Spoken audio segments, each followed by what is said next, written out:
सगळ्यांना नमस्कार. श्री स्वामी समर्थ. मी ज्योती. कशा आहात सगळे? मजेत आहात ना? तर हा व्हिडिओ आहे कालचा. काल मी माझ्या तुळशीचे लग्न केले ना, त्याचा हा व्हिडिओ आहे. तर काल काही अपलोड करता नाही आला. तर इथे बघा किती सुंदर आहे ना माझी तुळस आहे. भरपूर वेळा मला ह्या वृंदावनबद्दल आहे ना विचारलं गेलं आहे, की ताई हे वृंदावन कुठून घेतलं आहे? तर जे मुंबईमध्ये राहतात ना, त्यांना माहीत असेल. जेव्हा आपण वाशी साईडला जातो ना, तर पलावा माहिती आहे सगळ्यांना. तर पलावाच्या तिथे लाईनीमध्ये आहे ना, हे सगळं तुम्हाला नर्सरीजमध्ये भेटतं. मी त्या साईडनेच हायवेला घेतलं होतं.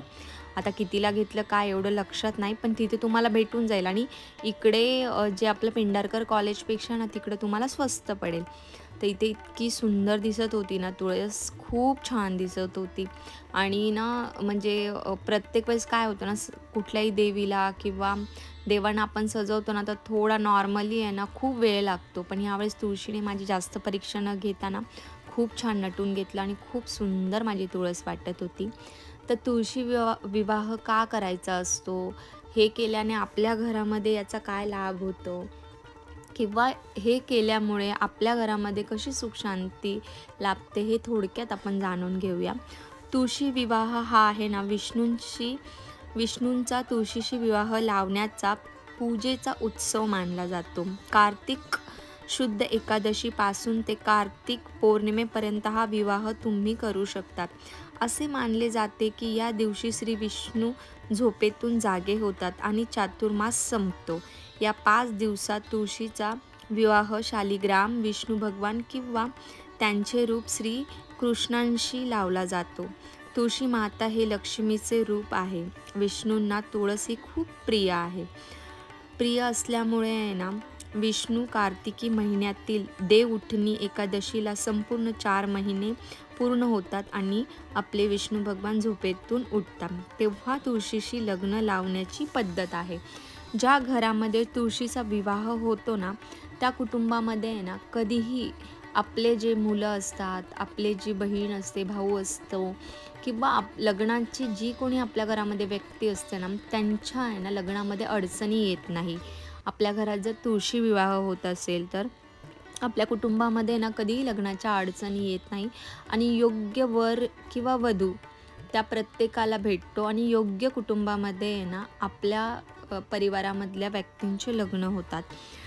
जर कधी समजा कोणाच्या लग्नामध्ये काही अडचण येत असेल किंवा लग्न होत नसेल ना, तर तुळशीवर ज्या अक्षदा टाकतो ना आपण, त्यातल्या थोड्याशा अक्षदा आहे ना उचलून आहे ना त्या व्यक्तीच्या डोक्यावर टाकल्यामुळे त्यांच्या जे काही लग्नामध्ये अडचणी आहेत ना त्या दूर होतात आणि त्यांचा विवाह छान संपन्न होतो, अशी मान्यता आहे.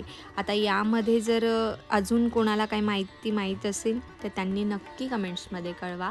मी थोडक्यात सांगण्याचा प्रयत्न केला आहे. यामागची कथा बरीच मोठी आहे, पण एक सोप्या पद्धतीने आणि का करावा हे थोडक्यात सांगण्याचा प्रयत्न केला आहे. तर बघा इथे माझी तुळस किती सुंदर दिसत होती.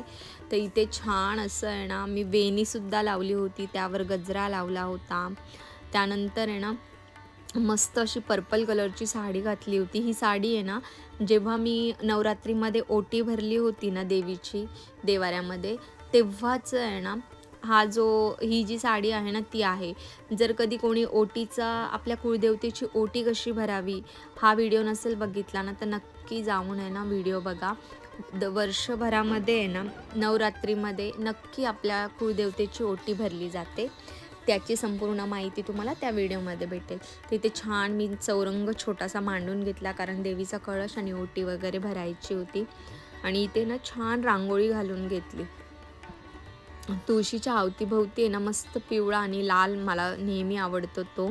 आणि माझ्याकडे जे मातीचे पावलं होते ना ती सुद्धा मी ठेवली होती. खूप सुंदर वाटत होतं. आता पुढे जेव्हा संपूर्ण होईल ना माझी पूजेची सगळी मांडणी वगैरे छान मस्त वाटत होतं.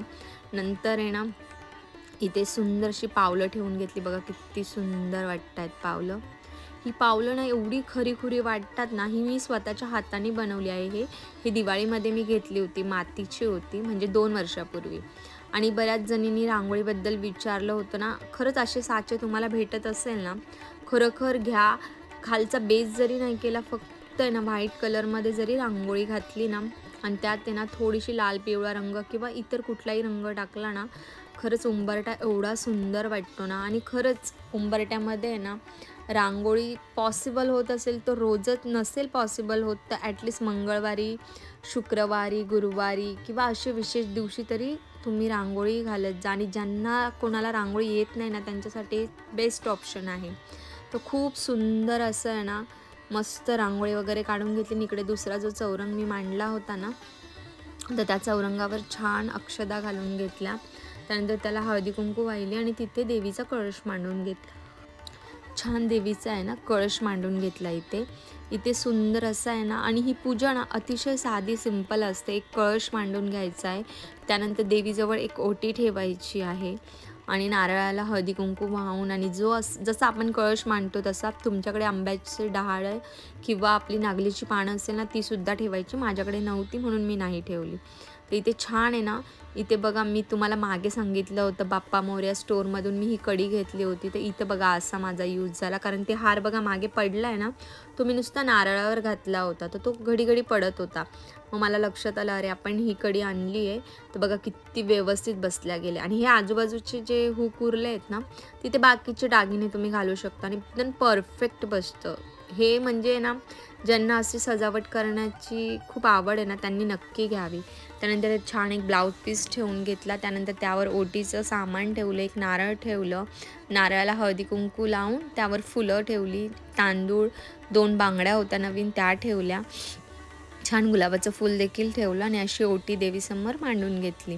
त्यानंतर बघा किती सिंपल आणि साधी पूजा मांडली आहे, पण खूप सुंदर. इकडे माझ्याकडे पान नव्हतं तर मी आहे ना इथे गणपती स्वरूपामध्ये जी सुपारी असते ना ती मांडून घेतली. हे केळीचं पान होतं माझ्याकडे तर ते मी ठेवलं होतं. बाप्पाची पूजा मी देवाऱ्यात करून घेतली होती पहिले, पण नंतर म्हटलं की एक सुपारी मांडूया म्हणून पुन्हा एक मांडली. इथे छान गोड मोतीचूरचे लाडू देवीसाठी ठेवले. तर इथे बघा माझे बालकृष्ण किती सुंदर दिसत आहे. तर कधी आहे ना तुमच्याकडे शालिग्राम नसेल तर तुम्ही बालकृष्णाशी सुद्धा तुळशीचा विवाह करू शकतात. तर इथे छान मी आसनावर आहे ना त्यांना ठेवलं आणि मस्त एक त्यांनाही हार घालून घेतला. इथे दिवा छान प्रज्वलित करून घेतला आणि चिंच, आवळा, शिंगाडा आणि बोरं असं आहे ना ह्या पूजेमध्ये ठेवायचं असतं. तर बघा किती सुंदर वाटतंय. आणि याच्यावर आहे ना कास ठेवून घेतली, म्हटलं हवेने विजायला वगैरे नको. आणि जेवढे आमच्या फ्लोअरवर राहतात ना खरंच सगळे आले होते आणि इतकं सुंदर वाटत होतं ना घरामध्ये, खूप छान वाटत होतं. आणि सगळे म्हणजे म्हणतात ना जे आपले आजोबा आजी वगैरे असं त्यांच्या वयाचे जेव्हा आपल्या घरात लोक येतात त्यांच्याकडनं 4 गोष्टी कळतात ना, खूप खूप छान वाटतं. आणि काल खरोखर सगळे आलेले ना खूप मस्त वाटत होतं. तर बघा इथे किती छान पूजा मांडून घेतली आहे आणि कळश बघा किती सुंदर वाटतं आणि ती कढीमुळे आहे ना ते प्रॉपर बसलं होतं. आणि इथं माझी तुळस बघा किती सुंदर वाटते. असं वाटतं की खरोखर साडी आणि तो जो गजरा आहे, त्यानंतर मी जी ज्वेलरी घातली होती आणि ती वेणी वगैरे लावली ना म्हणून तिला ना असे छानसे रूप आले. तर इथे मुखोटा वगैरे नव्हता लावला कारण मी दरवर्षी असंच करते. त्यानंतर बाहेरची थोडी सजावट करून घेतली आणि दिवाळीला मला ना छान रांगोळी काढता नाही आली म्हणून आज मी खूप सुंदर रांगोळी काढली होती. मलाही हाताने एवढीशी छान नाही आहेत, पण मी ट्राय केलं पण जमली, छानच जमली. बघा पुढे दाखवतेच मी तुम्हाला कशी काढली आहे. तर ह्या दिव्याबद्दल पण मला खूप कमेंट्स आल्या होत्या. तर हा जो दिवा आहे ना हा मी CSTहून घेतला होता, बरीच वर्ष झाली आहे त्याला, म्हणून किंमत मला आत्ता लक्षात नाही, पण खूप सुंदर वाटतो. म्हणजे असं दारामध्ये आहे ना खूप असं छान वाटतं. जशी एंट्री केली ना तो दिवा असा समोर लावला ना तो खूप सुंदर वाटतं. तर बघा इथं मी ही रांगोळी काढली होती.